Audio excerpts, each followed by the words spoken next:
কোথাও ঘুরতে যাওয়ার সুযোগ পেলে মিস না করাই ভালো। কয়েকদিন আগে গিয়েছিলাম রাজশাহী বিশ্ববিদ্যালয়ে আমার ক্যাম্পাসে।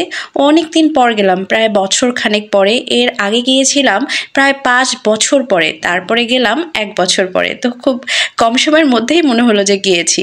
যাই হোক, কোথায় কোথায় গিয়েছি, কি করেছি আপনাদের সাথে অবশ্যই শেয়ার করব। আসসালামু আলাইকুম, রোকসানাস ডায়েরির পক্ষ থেকে সবাইকে স্বাগত জানাচ্ছি নতুন একটি চমৎকার ভিডিওতে। আশা করছি আপনারা সবাই অনেক ভালো আছেন। বেশ কিছুদিন ধরে বড় কোনো ব্লগ করতে পারছি না, এর কারণ হলো ব্যস্ততা। কিন্তু আপনাদের সাথে আমার যে জার্নিটা, এগুলো না শেয়ার করলে আমার তো ভালো লাগে না। যাই হোক, এটা হচ্ছে যমুনা সেতু। যমুনাতে এখন কোনো পানি নেই, আর এই জায়গাটাতে তো কখনো মানুষও দেখা যায় না, নদীর আশপাশেও কোনো মানুষ দেখা যায় না যথারীতি, যেটা সবসময় হয়। আর আমি জানি না যমুনাতে বোধহয় কোনো মাছ পাওয়া যায় কিনা, সন্দেহ, কারণ পানি তো থাকে না, অনেক নিচু। কিন্তু খরা চলছে এখন। যখন এই পথে যাই, এই জায়গাটায় মানে পানির যে সাইডটা একদম কিনারে, ওই জায়গায় কিন্তু আমার নামতে ইচ্ছে করে, কিন্তু এটা তো সম্ভব নয়। একটা সময় ছিল যমুনা সেতু দেখার খুব ইচ্ছে ছিল, আর তারপরে যখন পড়ালেখা শেষ করে ঢাকার উদ্দেশ্যে রওনা দিলাম, তখন তো নিয়মিত যমুনা সেতু দেখা শুরু হয়ে গেল। আমাদের বাড়িও যেতে হয় সেই যমুনা সেতু পার হয়েই। এই যে রাজশাহী যাওয়ার পথে সিরাজগঞ্জের পরে এই রাস্তাটা কিন্তু খুবই চমৎকার।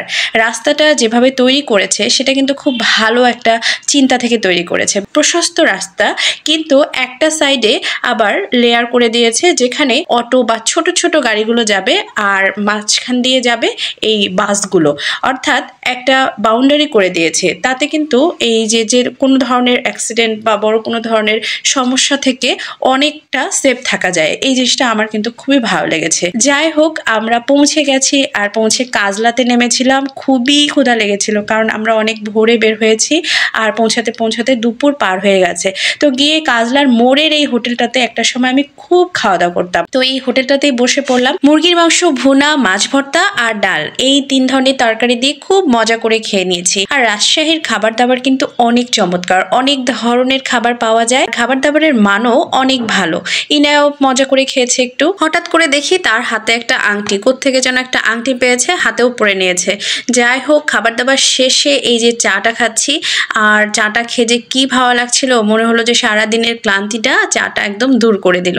আমার তো এই দুধ চা সবসময় খুব ভালো লাগে। আপনারা যারা আমার নিয়মিত ভিডিওগুলো দেখেন তারা দেখবেন যে আমি বিভিন্ন রকম চায়ের রিল দিচ্ছি বা ভিডিও দিচ্ছি, কারণ আমার দুধ চা খেতে অনেক বেশি ভালো লাগে। দুপুরের খাই দাই বিকেলবেলা শেষ করে আমরা রিক্সা নিয়ে নিয়েছি, আর রিক্সা নিয়ে কাজলা গেট দিয়ে ঢুকে গেলাম আমার প্রিয় ক্যাম্পাস রাজশাহী বিশ্ববিদ্যালয়ে। আমরা যেখানে থাকবো সেখানে যাচ্ছিলাম। আর অনেক দিন পর এই রাস্তা দিয়ে যখন যাচ্ছিলাম, কি যে ভালো লাগছিল, কত কথা, কত গল্প, কত স্মৃতি যে মনে পড়ে যায় এই রাস্তা দিয়ে যাওয়ার সময়। আর অনেক দিন পরে গেলে কিন্তু অনেক ভালো লাগে। আর একটা বিষয় হয় কি, তখন আমি আমার বিশ্ববিদ্যালয়ের লাইফটাকে খুব মিস করতে থাকি, স্টুডেন্ট লাইফটাকে খুব মিস করি, বন্ধুদেরকে খুব মিস করতে থাকি। কত ধরনের খুনসুটি, মান অভিমান যে ছিল আমাদের। এটা হলো জুবেরি ভবন, এখানে আমাদের রুম বুকিং দেয়া আছে। স্টুডেন্ট লাইফে এর পাশ দিয়ে যখন যেতাম আর জুবেরি ভবনটা দেখতাম, এখানে টিচারদের ক্লাব আছে, এখানে আসা হয়েছিল। এখানে আমি একটা প্রোগ্রাম করেছিলাম, আমাদের সঙ্গীত বিভাগ থেকে একটা প্রোগ্রাম করা হয়েছিল, তখন আমি সেই প্রোগ্রামে উপস্থাপনা করেছিলাম। হোক, এখানে রুমের চাবিটা নিয়ে ইনায়াকে বললাম, চলো তুমি আমাদের রুমটা সেটা একটু খুঁজে বের করো। এই তো রুমে চলে এসেছি। রুমের বারান্দায় এসে বাইরেটা একটু ভিডিও করছিলাম। বাইরেটায় কিন্তু পুরোটা জুড়ে আম বাগান, প্রচুর আম ধরে কিন্তু এই গাছগুলোতে। এগুলো আবার লিজ দিয়ে দেয়। যাই হোক, সেগুলো আমরা খেতে পারি না, যেহেতু বিশ্ববিদ্যালয় কর্তৃপক্ষ লিজ দেয়। এটা হলো আমাদের টেম্পোরারি রুম। ইনা খুব খুশি, খুব নাচানাচি করছিল, মজা করছিল। আর ইনা ট্রাভেল করতে খুবই পছন্দ করে, এই ব্যাপারটা কিন্তু অনেক ভালো।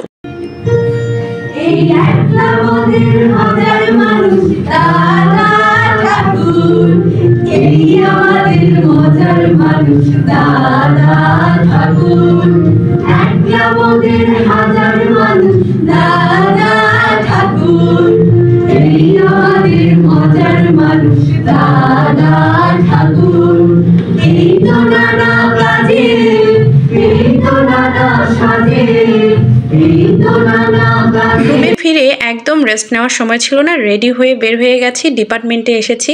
কারণ 6:30 একটা শো ছিল, যেটা আপনারা দেখলেন। খুব চমৎকার একটা শো দেখলাম।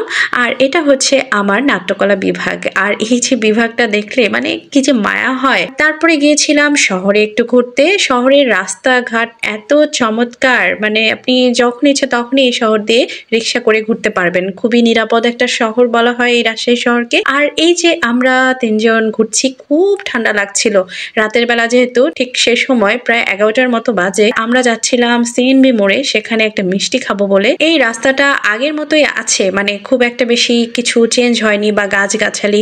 আর একটা মজার ব্যাপার হচ্ছে রাজশাহীতে এত উন্নত হয়েছে, কিন্তু গাছগাছালিও অনেক আছে। গাছকে ধ্বংস করে বা গাছকে কেটে যে উন্নয়ন করা, সেটা কিন্তু খুব কমই করে রাজশাহীতে।